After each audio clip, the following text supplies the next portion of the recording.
The next day. டேய் கண்ணே, இன்னைக்காவது போய் நல்லபடியா வித்துட்டு வந்துருேனா? நான் பாத்துக்கிறேம்மா. இந்த எதிர்ட்ட கவரை கேட்டுச்சே. ஏக்கா இவ திரும்பறதுக்குள்ள ஆளை காணோம். எதுல இடியப்பக்கார வீடு? இந்த வீடு தான். என்ன தட்டி எடுத்துட்டு வந்துக்கிறீங்க? இடியாப்பம் யாரு விக்கிறதா? என் பையன் தான் விக்கிறான். அவன் மூஞ்சி கூட நாங்க இது வரைக்கும் பார்த்தது இல்ல. அதான் ஸ்ட்ரைட்டா வந்து பாத்துட்டு போலான்னு வந்துக்கிறோம். தினமும் தாங்க தெரு இடியாப்பம் விக்கிறான். மண்ணாங்கட்டி விக்கிறான். வரட்டும் இன்னைக்கு.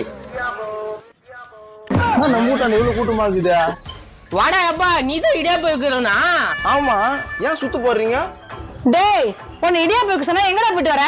அவன் ரேசிங் போயிட்டு வரான். கண்ணு மூடி கண்ணு தரத்துல ஆளே காணோம். என்ன எல்லாரும் குறை சொல்றீங்க? சொல்லாம என்னடா சொல்லுவாங்க? 4 நாளா தூக்கமே இல்லடா. தபர், இது மட்டும் இந்த வண்டியை தள்ளின்னு போய் தான் வியாபாரம் பண்ணணும். புரியுதா? புரியுது. அப்ப கூட